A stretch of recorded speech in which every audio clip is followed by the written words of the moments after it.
Hello everyone, top online एक educational platform है initiated by toppers academy Bokaro steel city. यहाँ पे स्टूडेंट्स को क्लास 8 से लेकर के क्लास 12 तक का सारा स्टडी मटेरियल मिल जाएगा, सारे वीडियोस और वेबसाइट के थ्रू नोट्स के फॉर्म में। तो अगर आपको हमारा कंटेंट पसंद आता है तो please do like, share and subscribe to our channel. ज्यादा से ज्यादा लोगों तक शेयर कीजिए ताकि हमें भी काम करने का मोटिवेशन मिलता रहे।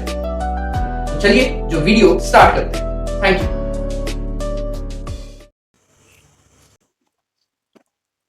हेलो एवरीवन, टॉपर्स एकेडमी के इस ऑनलाइन प्लेटफॉर्म टॉपैक ऑनलाइन में आप सभी का स्वागत है। तो स्टूडेंट्स देखिए, आज हम लोग एक नया चैप्टर शुरू करने वाले हैं, ठीक है। और ये जो नया चैप्टर है ना, ये आपके क्लास 12th का फिजिक्स का फर्स्ट चैप्टर है, इलेक्ट्रिक चार्जेस एंड फील्ड्स, ठीक है। आप देख सकते हैं एनसीईआरटी का जो फर्स्ट चैप्टर है वो है इलेक्ट्रिक चार्जेस एंड फील्ड्स। और आज हम लोग इसी चीज पे, इसी टॉपिक पे पढ़ाई करेंगे। देखिए, फिजिक्स पढ़ने का तरीका कुछ अपना ऐसा रहेगा कि मेरे आपके सामने जो है ना एक पीडीएफ चल रहा होगा और उसी पीडीएफ में आपको नोट्स दिखाया जाएगा। नोट्स हम लिखेंगे आपके सामने, तो जो वीडियो है उसके साथ ही साथ मैं जैसे जैसे नोट्स बनाता जा रहा हूं, आप भी नोट्स लिखते जाइए, बनाते जाइए। और कोई भी वीडियो हम लोग 35-40 मिनट से ज्यादा नहीं रखेंगे, ठीक है, ताकि आपको एक कॉन्सेप्ट को स्टडी करने का टाइम भी मिले। एक बार में वन शॉट देखिए बहुत ज्यादा फायदा नहीं करता है, आप थोड़ा थोड़ा करके देखिए और उस कॉन्सेप्ट पे काम कीजिए, वो आपको ज्यादा अच्छा रिजल्ट देगा एज कंपेयर टू आप एक बार में पूरा चैप्टर देख लीजिएगा, उसे कुछ खास फायदा नहीं होगा। तो पहले हम लोग क्या करेंगे, हर वीडियो को 35-40 मिनट्स के लगभग रखेंगे और आपको नोट्स साथ ही साथ लिखता जाऊंगा। आप वो मेरे साथ कॉपी पेन लेके बैठिए और नोट्स लिखते जाइए। ये सारा नोट्स जो आपको मिलेगा ये पेड नोट्स है हमारे कोचिंग सेंटर का, और इस नोट्स को पढ़ने के बाद मैं गारंटी के साथ बोल सकता हूं कि आपके बोर्ड्स में एक भी क्वेश्चंस नहीं छूटेगा। सब कुछ 95 to 99% क्वेश्चंस इसी नोट्स से ही आएगा, और ये पास्ट रिकॉर्ड के बेसिस पे मैं कह रहा हूं। ये नोट्स जो है आपको यहां पे लिख सकते हैं आप। इसके अलावा कुछ टाइम बाद आपको वेबसाइट पे भी अवेलेबल मिल जाएगा, लेकिन तब तक का वेट क्यों करना है, आप सीधे लिखते जाइए मेरे साथ। आपका नोट्स भी तैयार हो जाएगा 35-40 मिनट्स में, और आपका पढ़ाई भी हो जाएगा। और उस कॉन्सेप्ट को रिवाइज करना बहुत जरूरी है, तो जरूरी है कि क्लास के बाद आप जरूर से जरूर रिवीजन करें, और ये रिवीजन ही आपको फायदा करेगा। तो चलिए हम लोग ज्यादा देर नहीं करते हैं और स्टार्ट करते हैं अपने चैप्टर को। चैप्टर का नाम क्या है? चैप्टर का नाम है chapter 1, electric charges and fields. जैसा ये चैप्टर बता रहा है ना, इसका नाम ही बता रहा है कि इसमें इलेक्ट्रिक चार्ज का पूरा पढ़ाई है, और इलेक्ट्रिक चार्ज के अलावा इलेक्ट्रिक फील्ड के बारे में भी बताया गया है, ठीक है। इलेक्ट्रिक चार्जेस, एक मिनट थोड़ा एडजस्ट कर दूं। Electric charges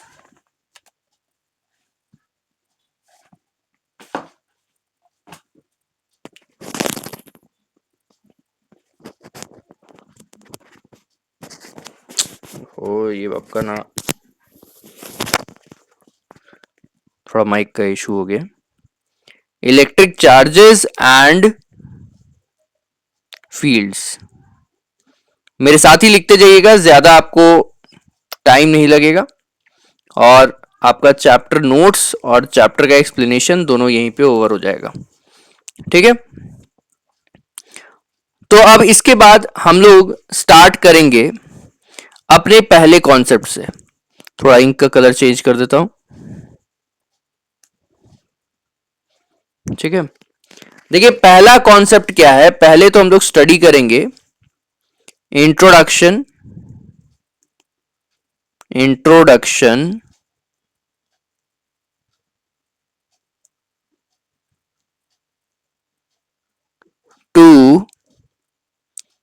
electrostatics, electrostatics.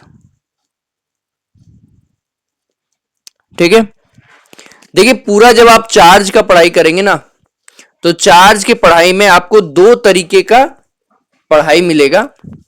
एक होगा जो बेस्ड होगा इलेक्ट्रिक चार्ज के स्टैटिक जो है ना पैरामीटर से, मतलब जब आपका चार्ज रुका हुआ रहता है, एक ही जगह पे बैठा हुआ रहता है, मूव नहीं कर रहा, उस समय जो भी आपका चार्ज रिलेटेड पढ़ाई होता है, जब चार्ज आपका मूव नहीं करता है उस समय आप चार्ज से जुड़ा हुआ जो भी पढ़ाई करते हैं वो सब इलेक्ट्रोस्टैटिक्स का पार्ट है।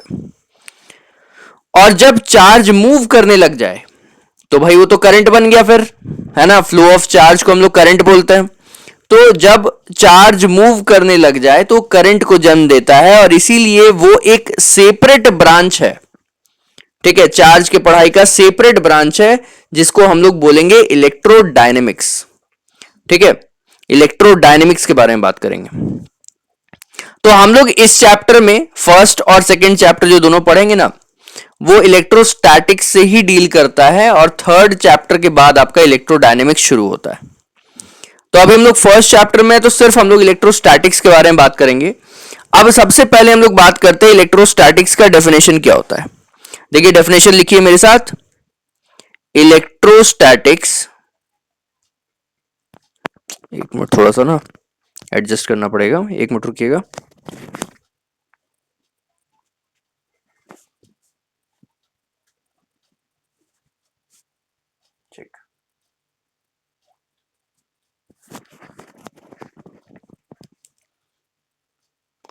ठीक है, चलिए हम लोग डेफिनेशन लिखते हैं। इलेक्ट्रोस्टैटिक्स क्या है? तो electrostatics is that branch of physics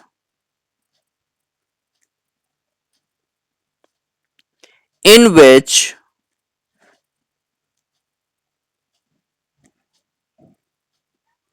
we study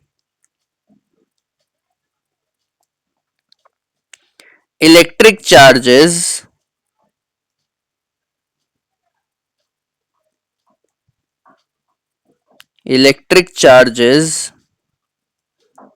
at rest, है ना, मतलब रुके हुए इलेक्ट्रिक चार्ज का जो भी पढ़ाई होता है, उससे जुड़ा हुआ जितना भी चीज आप फिजिक्स में पढ़ सकते हैं, अगर चार्ज रुका हुआ है तो इस पूरे पढ़ाई को हम लोग इलेक्ट्रोस्टैटिक्स में डालते हैं। ठीक है, और उसके बाद आप देखिए इलेक्ट्रोस्टैटिक्स को एक और नाम दिया गया है, इलेक्ट्रोस्टैटिक्स को एक और नाम दिया गया है, ऑल्सो कॉल्ड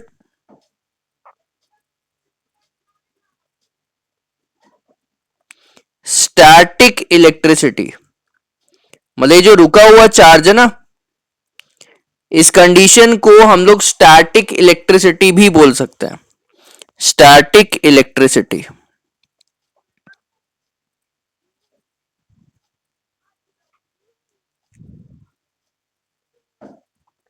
ठीक है, उम्मीद है आपने नोट डाउन कर लिया होगा। तो पहला हम लोग इंट्रोडक्शन में क्या देखे कि ये जो पूरा चैप्टर स्टार्ट हो रहा है ये बेसिकली इलेक्ट्रोस्टैटिक्स से डील करता है। और ये इलेक्ट्रोस्टैटिक्स क्या है? ऐसा ब्रांच है फिजिक्स का जो डील करता है उन सारे पैरामीटर्स से जो जनरेट होते हैं due to presence of charge at a place.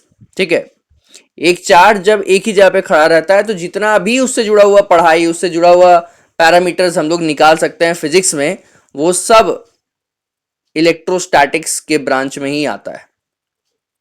तो चलिए हम लोग आगे बढ़ते हैं। नेक्स्ट हेडिंग डालते हैं। अगला हेडिंग है चार्जेस एंड इट्स टाइप्स, है ना, लिख लेते हैं हेडिंग को, चार्जेस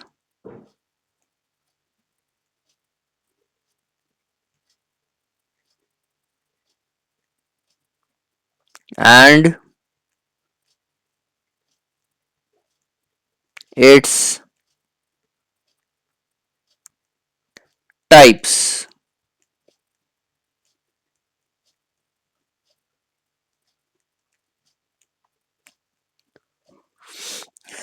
देखिए, अब चार्ज होता क्या है, पहले तो ये बात करते हैं। चार्ज ना किसी भी मैटर का एक फिजिकल प्रॉपर्टी है जो जनरेट होता है किसी भी मैटर में ड्यू टू प्रेजेंस ऑफ सब एटॉमिक पार्टिकल्स, जैसे कि इलेक्ट्रॉन, प्रोटॉन, न्यूट्रॉन।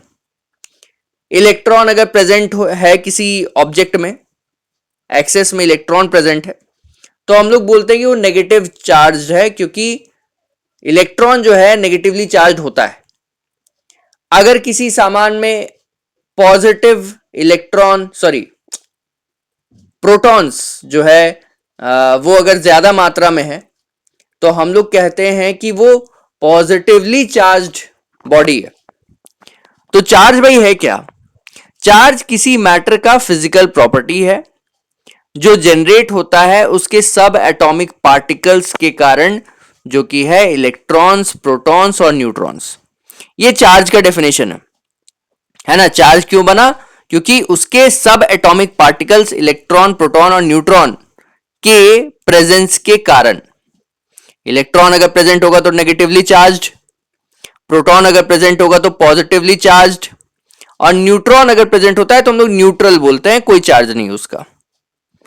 तो यहां पे अगर हम लोग डेफिनेशन लिखने जाएं तो लिखिए, साथ साथ में लिखिएगा, electric charge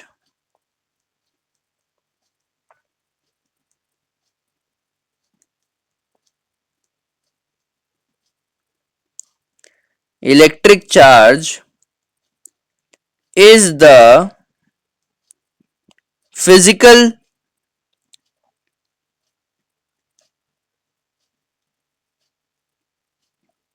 property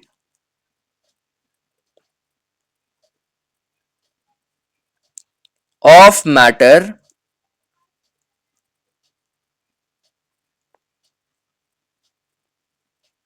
of matter, थोड़ा नीचे कर लेते हैं,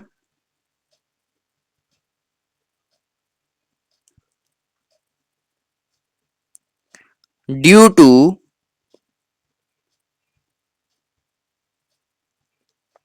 its सब atomic particles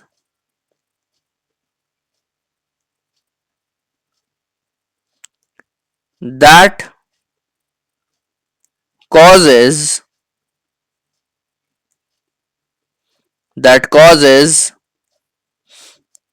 matter to experience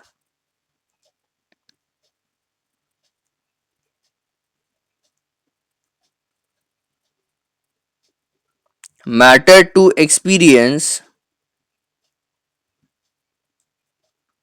a force, a force when placed when placed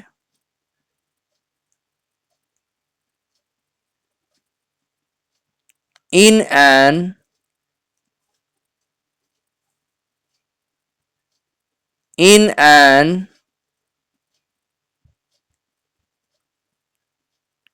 electromagnetic field,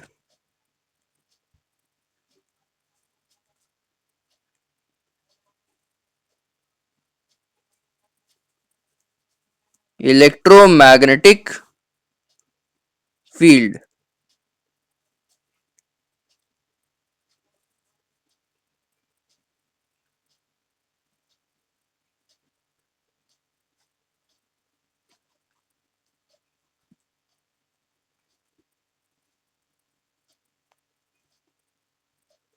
ठीक है,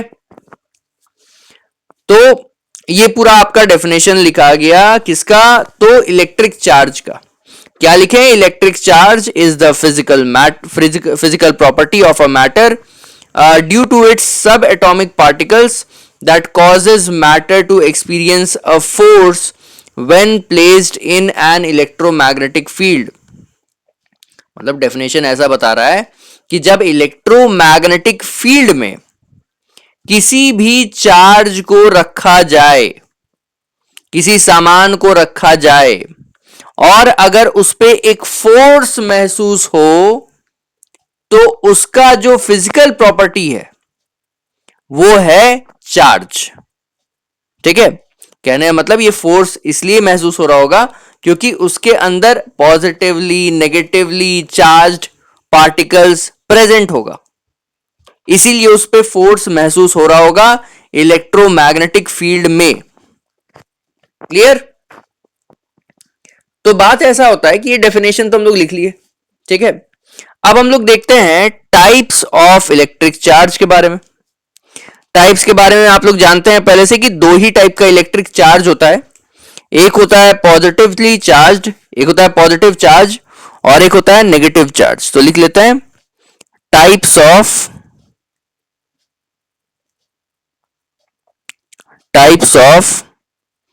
charges.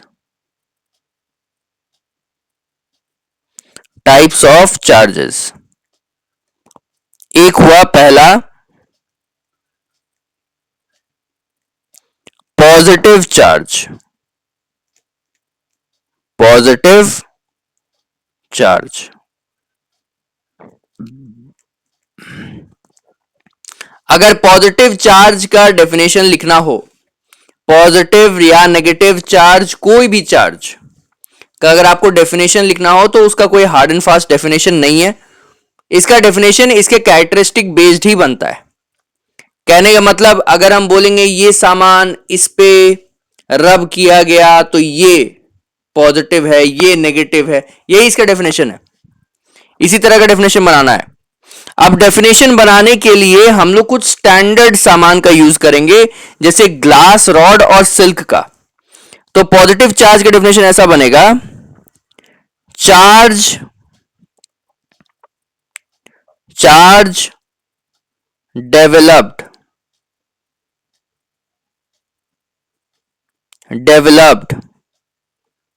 in glass rod when it is rubbed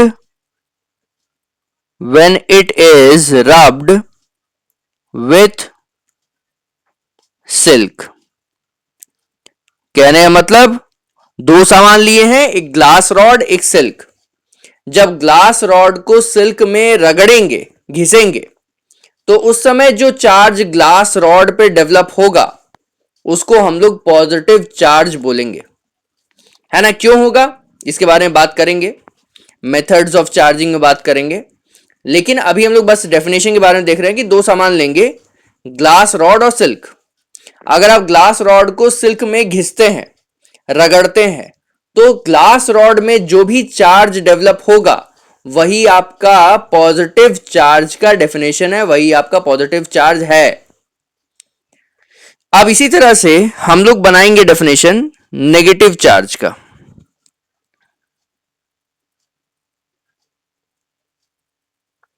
negative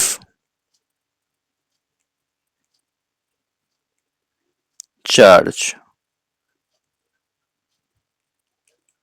थोड़ा सा आप लोग समझ के लिखिएगा क्योंकि इस पे ज्यादा लिखने का एक्सपीरियंस नहीं है हमको, तो लेकिन लिख रहे हैं तो थोड़ा हैंडराइटिंग ऊपर नीचे है, लेकिन आप लोग क्योंकि क्लास 12th में तो बेसिक जो है स्पेलिंग्स का आपको ज्ञान होगा ही, तो जहां समझ ना आए उस हिसाब से अपने हिसाब से अंडरस्टैंडिंग लगा के लिख लीजिएगा। तो हम लोग नेगेटिव चार्ज के बारे में लिखेंगे, डेफिनेशन बनाएंगे इसका।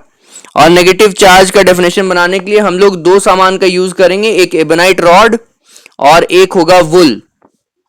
ठीक है, इबनाइट रॉड और एक होगा वुल। हम लोग लिखेंगे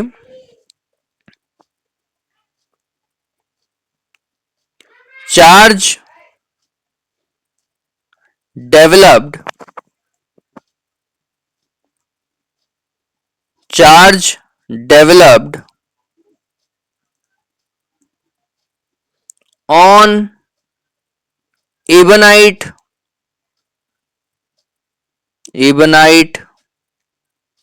rod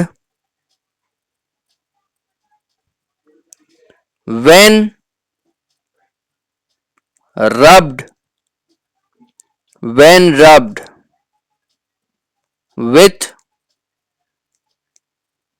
wool। मतलब अगर ऊन लिए हम, वुल लिए हैं और ऊन और इबनाइट रॉड को आपस में घिसेंगे, है ना, इबनाइट रॉड में ऊन को घिसेंगे या इबनाइट रॉड को ऊन में घिसेंगे, तो इबनाइट रॉड में जो भी चार्ज डेवलप होगा वही आपका नेगेटिव चार्ज होता है। यही डेफिनेशन है नेगेटिव चार्ज का। तो ये हो गया आपका दो डेफिनेशंस, पॉजिटिव चार्ज और नेगेटिव चार्ज का। देखिए थ्योरी एज सच एग्जाम्स में आता नहीं, लेकिन अंडरस्टैंडिंग के लिए आपको हमेशा नोट्स तैयार रखना चाहिए और कब क्या आ जाए, कौन सा चीज डिफाइन करने को आ जाए, वन वर्ड वन क्या बोलते हैं मल्टीपल चॉइस क्वेश्चन में, एसर्शन रीजन में क्या चीज का क्वेश्चन आ जाए किसी को नहीं पता है। तो छोटा से छोटा चीज जो आप जानते हो या ऐसा कोई चीज जो आपके लिए बिल्कुल नया हो, हर चीज पे फोकस करना है। अब इसके बाद हम लोग अगले टॉपिक का शुरुआत करेंगे। डेफिनेशन भी हो गया और टाइप्स ऑफ चार्ज भी स्टडी कर लिए। इसके बाद अगला है प्रॉपर्टीज ऑफ इलेक्ट्रिक चार्जेस। अब जब इलेक्ट्रिक चार्ज का हम लोग पढ़ाई कर रहे हैं तो हर इलेक्ट्रिक चार्ज चाहे वो पॉजिटिव हो चाहे वो नेगेटिव हो, उसका प्रॉपर्टी तो होता ही है, कैरेक्टरिस्टिक तो होता ही है। उसी प्रॉपर्टी के बारे में हम लोग पढ़ेंगे। Properties of electric charge.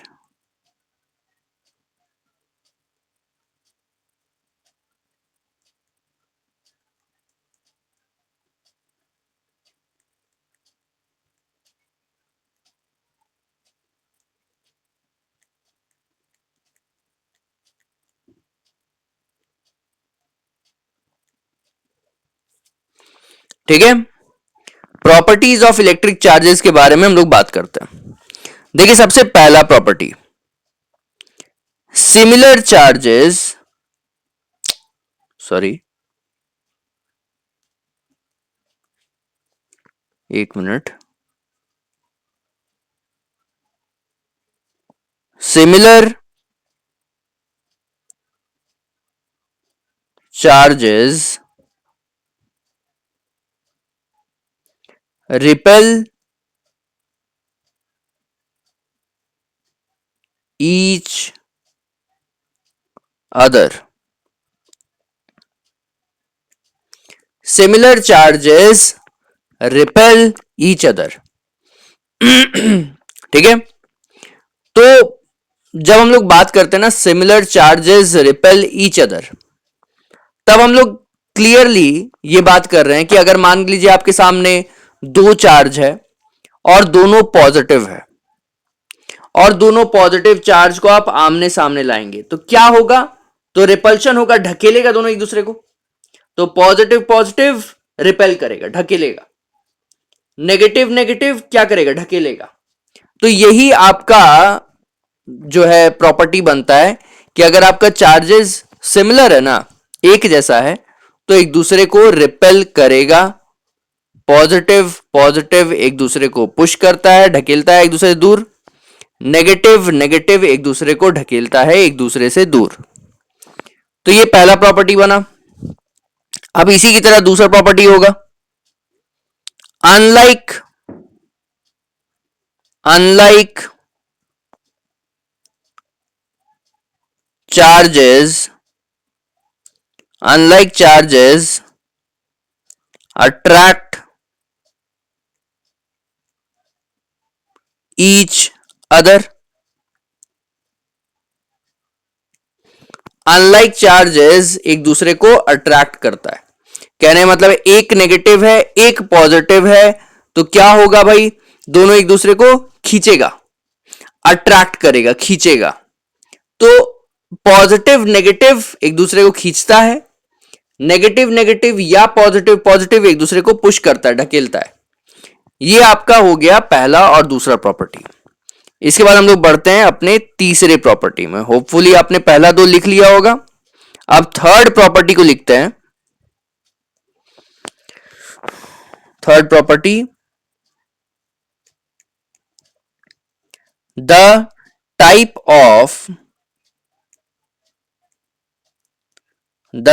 Of charge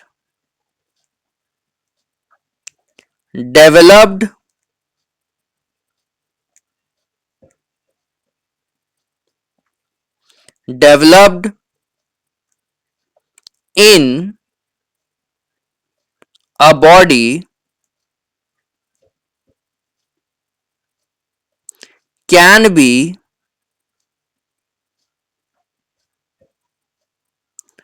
tested by bringing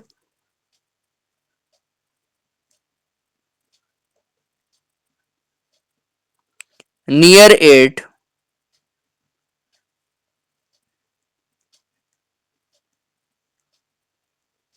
another similarly charged body.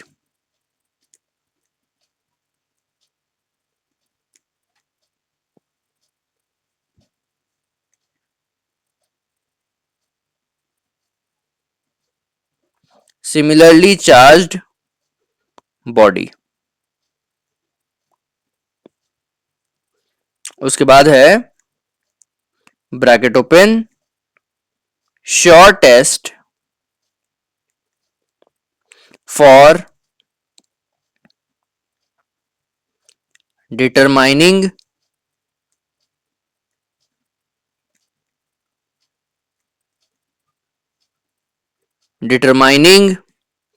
the charge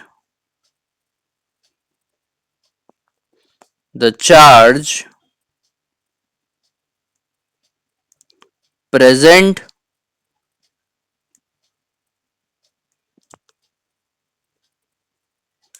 in the body. लिख लीजिए, उसके बाद फिर हम एक्सप्लेन करते हैं, है ना, बड़ा आसान चीज है। देखिए यहाँ पे short test of understanding the type of charge present in a body का बात हो रहा है। ये क्या है हम बात है, जैसे मान के चलिए कि आपका दो बॉडी है ना, दो बॉडी है और एक बॉडी क्या है ना, नेगेटिव है, ये आपको पता है। आपको टेस्ट करना है कि ये बॉडी का चार्ज क्या है। इनकेस मान लेते हैं कि ये वाला बॉडी आप लाए नेगेटिव, ये वाले बॉडी ये नेगेटिव है, ये माइक अपना नेगेटिव है, ये बॉडी का चार्ज पता करना है। इसको आप लाए हैं इस माइक के सामने, अगर ये पॉजिटिव होगा तो ये खींच लेगा, है ना, नेगेटिव और पॉजिटिव अट्रैक्ट करेगा, और अगर ये नेगेटिव होगा तो रिपेल करेगा, ढकेलेगा। तो लेकिन इसमें एक ना ट्विस्ट भी है कि अगर मान के चलते हैं कि ये आप जो बॉडी उठाए हैं ना, ये कोई भी चार्ज नहीं है, ये न्यूट्रल है। न्यूट्रल के केस में भी क्या होगा ना, आप किसी भी चार्ज के सामने न्यूट्रल बॉडी को ले जाइएगा तो भी वो अट्रैक्ट करता है, क्यों अट्रैक्ट करता है इस बारे में हम लोग बाद में बात करेंगे मेथड्स ऑफ चार्जिंग में। लेकिन जब ये नेगेटिव चार्ज बॉडी है और इसके सामने एक दूसरा बॉडी आया और वो अट्रैक्ट कर गया, तो उसका दो पॉसिबिलिटी बनता है, या तो वो न्यूट्रल होगा या तो वो पॉजिटिव होगा, इसीलिए नेगेटिव में अट्रैक्ट हो गया, दो पॉसिबिलिटी है। लेकिन अगर रिपेल हुआ, अगर ढकेला, तब तो पक्का पक्का श्योर है कि आपका नेगेटिव ही होगा, तभी तो नेगेटिव के सामने आने से ढकेल दिया। तो जो रिपल्शन होता है ना, जो रिपल्शन होता है वो एक श्योर टेस्ट होता है किसी चार्ज को पता करने के लिए। अट्रैक्शन के बेसिस पे हम लोग चार्ज नहीं पता कर सकते, क्योंकि न्यूट्रल के केस में भी अट्रैक्शन ही दिखता है। इसलिए अगर ये बॉडी अट्रैक्ट हो गया ना तो हम नहीं बता पाएंगे ये पॉजिटिव है कि न्यूट्रल है, लेकिन ये रिपेल हुआ तो पक्का बता देंगे कि ये नेगेटिव ही है। इसलिए जब किसी का चार्ज पता करना होता है ना तो हम लोग क्या करते हैं, एक ऐसा सामान लेते हैं जो पॉजिटिव चार्ज है अपने को पता है और नेगेटिव चार्ज है ऐसे अपने को पता है, मतलब एक सामान पॉजिटिव चार्ज एक सामान नेगेटिव चार्ज, और वो जो बॉडी है ना उसको बारी बारी दोनों के पास ले जाते हैं। जिसके साथ भी रिपल्शन हुआ वही चार्ज उस बॉडी में भी होगा। क्लियर? अट्रैक्शन को नहीं लेते। अगर पॉजिटिव से रिपेल हुआ तो मतलब पॉजिटिव चार्ज है बॉडी में, अगर नेगेटिव से रिपेल हुआ तो नेगेटिवली चार्ज है बॉडी में।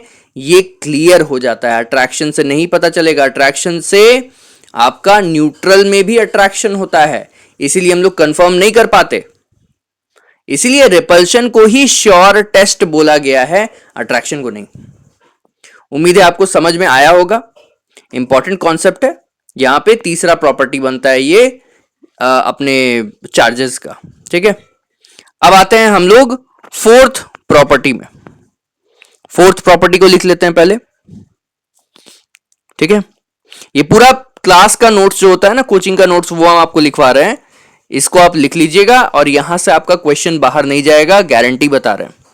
तो ये बहुत जरूरी है, आप क्लास के साथ ही लिख लीजिए। ज्यादा आपका टाइम नहीं खींचेंगे, 30 से 40 मिनट का ही एक लेक्चर रहेगा और कोशिश करेंगे कि आपको 8-10 लेक्चर 12 लेक्चर में पूरा टॉपिक कंप्लीट हो जाए। ठीक है, तो फोर्थ प्रॉपर्टी में आते हैं। फोर्थ प्रॉपर्टी में लिखा है the total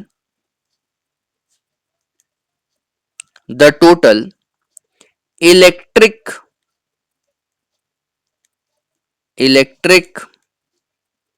charge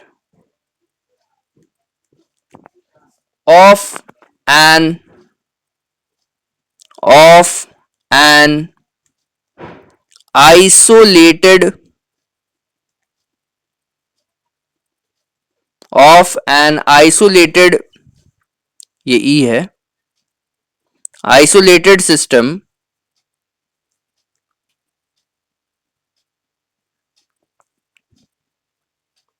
does not change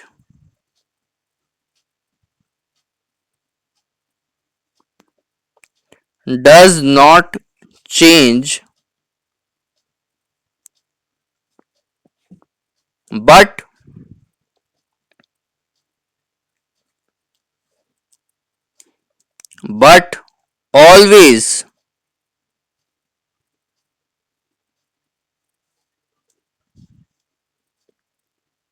remains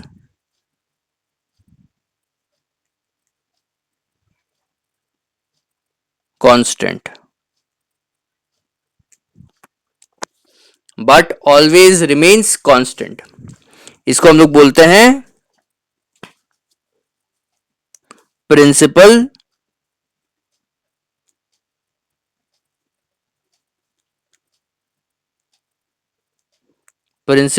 of conservation of electric charge. लिख लिया होगा आपने। अब चलिए इसको एक्सप्लेन कर देते हैं। बात समझिए कि हम लोग एक सिनेरियो लेते हैं, है ना, एक सिनेरियो लेते हैं, यहीं पे लिख के बताते हैं आपको। एक सिनेरियो लेते हैं, एक सिस्टम है, ठीक है, आपके सामने एक सिस्टम हम बना रहे हैं। इसमें क्या है ना, अलग अलग टाइप का चार्ज है। यहाँ पे +2 है, यहाँ पे -3 है, यहाँ पे -4 है, यहाँ पे +3 है, +6 है। चलो ठीक है, इतना है। अब क्या हुआ, यहां पे ना थोड़ा सा चार्ज का ट्रांसफर हुआ। जैसे क्या हुआ ना, ये +6 से एक चार्ज ट्रांसफर होकर के, ठीक है, एक चार्ज जो है ना प्लस वाला वो ट्रांसफर होकर के इसमें चला गया +1। +2 में चला गया। इस +2 में से एक चार्ज नहीं, एक काम करते हैं ना, दो चार्ज है ना, +2 ट्रांसफर होकर के -3 में आ गया। अब इस -3 से एक चार्ज जो है, एक नेगेटिव चार्ज -1 निकल करके -4 में चला गया, और इस -4 में से एक नेगेटिव चार्ज नहीं, चलिए दो नेगेटिव चार्ज लेते हैं, दो नेगेटिव चार्ज निकल के +6 में चला गया। अब देखते हैं कि ये ट्रांसफर होने के बाद सिस्टम क्या बन रहा है। चलिए देखते हैं। यही आपका आइसोलेटेड सिस्टम है ना। इसमें आइसोलेटेड मतलब क्या होता है, बाहर से ना कोई चार्ज अंदर आया है और ना ही अंदर का कोई चार्ज बाहर गया है। जो भी चेंजेस हुआ है वो अंदर में ही हुआ है और वहीं पे अभी भी ठहरा हुआ है, बाहर नहीं निकल सकता चार्जेस। तो चलिए हम लोग क्या करते हैं, इस चेंज को होने के बाद क्या हुआ देखिए, समझिए। -4 में से -2 निकल करके 6 के पास, +6 के पास चला गया। अब +6 के पास कितना चार्ज हो गया, चलिए देखते हैं। +6 -2 क्या हो गया, +4।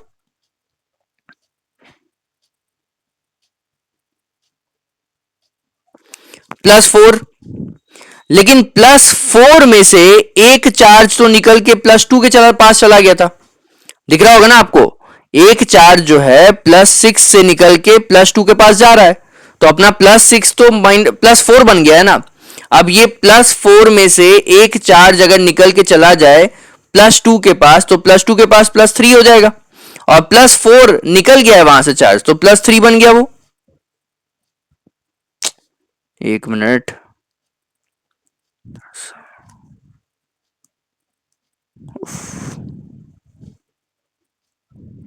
Just a minute.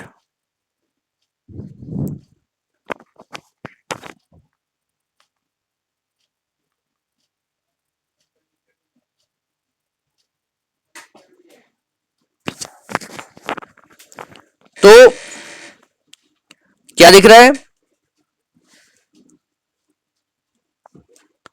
+6 के पास 2 माइनस आ गया, तो वो +4 बना। अब +4 में से एक प्लस निकल गया, तो बना +3। अब +2 में क्या हुआ है देखते हैं। +2 में एक प्लस आया है, तो वो बन गया +3, और वहां से +2 निकल गया है -3 की तरफ, तो +3 में से 2 निकल गया, तो क्या बच गया, +1 बचा। आगे देखते हैं। अब इसमें -3 में क्या हुआ देखते हैं। -3 में जो है +2 आया है, +2 जब -3 में आएगा तो -1 बचेगा। अब -1 में से -1 निकल गया, -1 में से -1 निकल गया, तो 0 हुआ। अब -4 के पास -1 आया, तो वहां पे क्या बचा, वहां पे बचा -5, और -5 में से -2 निकल गया, तो -3 बचा। ठीक है। अब यहां देखिए टोटल कितना था, +2 +6 +8 हुआ, -4 -3 -7 हुआ, तो +8 -7 कितना हो गया, 1। +1 का चार्ज है टोटल। इसमें देखते हैं, देखिए +3 -3 0 हो गया, +1 +0 तो +1 हुआ, तो +1 +0 इक्वल्स टू 1 हुआ। अब देखिए ट्रांसफर चार्ज हुआ पूरा, है ना। ये सिनेरियो को आपको ध्यान समझना पड़ेगा। देखिए हुआ क्या ना, कि आपका चार्जेस अंदर ही अंदर में ट्रांसफर जरूर हुआ, लेकिन है कहां चार्ज, अंदर ही है ना। तो इसका मतलब जब पहले का, ट्रांसफर होने से पहले का टोटल निकालेंगे और जब ट्रांसफर होने के बाद का टोटल निकालेंगे तो ये दोनों टोटल बराबर ही आएगा। ये तो फिक्स है क्योंकि कोई भी चार्ज बाहर गया नहीं और कोई चार्ज बाहर से अंदर आया नहीं। तो ये जो अपना सिनेरियो है ना, इस एग्जाम्पल से प्रूव होता है और इसी को बोलते हैं principle of conservation of electric charge. ठीक है, ये अपना फोर्थ प्रॉपर्टी हो गया। बढ़ते हैं नेक्स्ट प्रॉपर्टी में। अच्छा, थोड़ा देख लेते हैं टाइम क्या हो रहा है पहले। चलिए 40 मिनट्स का अपना ये वाला वीडियो हो गया है और अपना ये वाला टॉपिक भी ओवर हो गया है, तो ठीक जगह पे हम लोग रुके हैं जाके। अब अगले लेक्चर में हम लोग यहां से शुरू करेंगे आगे का नोट्स। होपफुली आपने इतना लिख लिया होगा, मेरे साथ साथ ही नोट्स लिखते जाइए, आपको सबसे ज्यादा बेनिफिट होगा। और बात रहा कि चैप्टर कितने लेक्चर्स में हम लोग ले जाएंगे, तो लगभग समझ लीजिए 12 लेक्चर्स के अराउंड तो हर चैप्टर रहेगा ही, क्योंकि फिजिक्स का चैप्टर थोड़ा लंबा लंबा रहता है, तो उतना आपका लग जाएगा और इसमें आपका सारा नोट्स वगैरह सब कवर हो जाएगा। और यही 40-50 मिनट के आसपास का लेक्चर रखेंगे, ज़्यादा भी समय नहीं खींचेंगे, उतना आपके लिए सफिशिएंट है और उतना को ही आप रिवाइज करिए बार बार। तो चलिए इस लेक्चर को हम लोग यहाँ पे रोकेंगे, मिलेंगे आपसे अपने नेक्स्ट लेक्चर में। और तब तक क्या करिए, पढ़ते रहिए, आगे बढ़ते रहिए। Thank you.